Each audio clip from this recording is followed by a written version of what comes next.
So we know that this is working. Testing this at each stage is probably a really important step if you're just learning, because you can see the outcome of each command that you're processing. So in fact, let's get rid of this for now.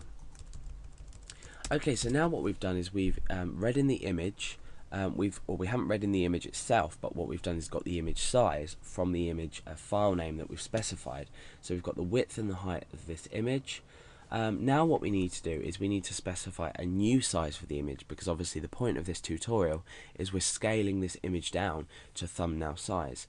Now we have a few issues. We can't scale it down by a percentage because the file that we read in could be, say, 2000 by 2000 pixels, or it could just on its own be, let's say, 100 by 100 pixels, or it could be 50 by 50 pixels, etc.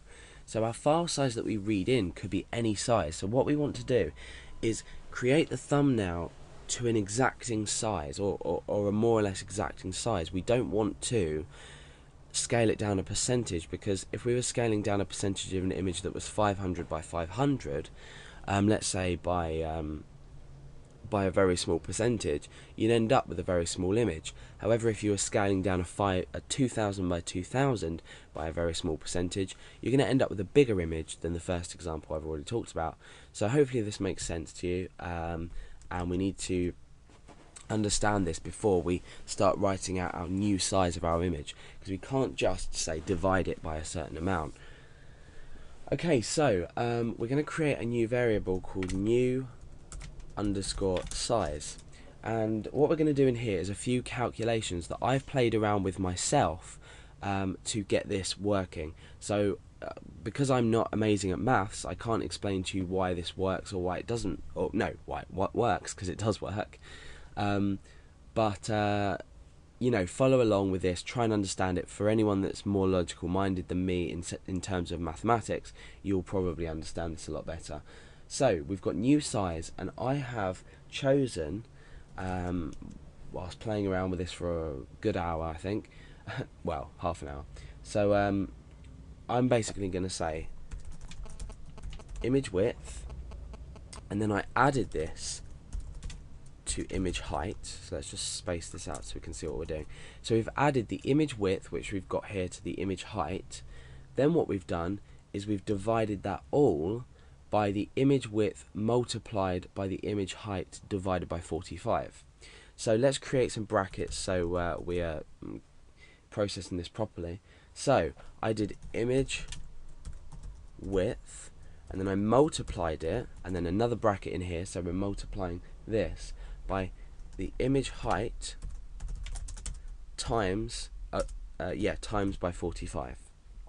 So we've got image width add image height divided by the image width times the image height times 45. So this operation will complete and then multiply by the image width, and these two operations in brackets will complete individually and then divide by each other. So just out of curiosity, let's go ahead and echo out this new size. Okay, so we've got the individual values here. Now let's refresh that. Okay, so we've got a massively long decimal number. There's still a few things we need to do to create the new height of the image and the new width of the image. So let's go ahead and do that now. Let's go over to context. Let's get rid of that. So that's just interesting to see what that's produced, but it does work. So now we've got new width and new height. I'm going to create two new variables, and I'm going to multiply the current width by this new size. So in actual fact, I was meant to put a divide there. So later on this is going to make sense why when we create our new width and our new height. So let's just echo this out to see what we got. Okay, so now we've got a small a value below 0. So we've got 0.1713 blah blah blah. So this is a small value. What we're going to now do is we're going to multiply the original image height by and the height and the width by this new size, which will then create a small integer value, or might not, but we're going to create a small value at least to resize our image to. So let's create our two variables first. We want new width, and we're going to do the same with new height. And this is basically going to be the image width, so the original image width, times by the new image size.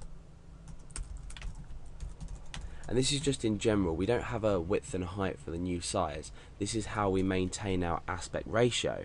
We're creating the width and the height with the original height and the width. So original width and then the original height times by this new size. So what we're doing is we're using this variable here to just scale down the width and the height. But by so what we're doing is we're multiplying it by a negative number. Oh no, sorry, 0.171 I think it was. But therefore we're keeping the aspect ratio of the width and the height. So hopefully that makes sense to you. Let's just echo this out and echo this out. Let's append a break just on the end of here so we can see what's going on. And we'll come back in and refresh. So you can see now our image has been scaled down. So we're going to forget about the decimal points here. These aren't important. These will be removed later on when the image is created. So we've now got an image 125 by 70. So 125 by 70 is obviously a maintained aspect ratio value for the original width and the height. So our new image is going to be 125 by 70, which sounds about right for a thumbnail image. So now what we can test doing, if you'd like, is test, well, I'm not going to do it in the tutorial, but test loading in with this code a really large image and see if you get around the same size back. Because with this new size variable here, with the calculations that happen here, you will always end up with more or less the same size. So let's get rid of these echo here, and let's get rid of this break. That's important we get rid of that.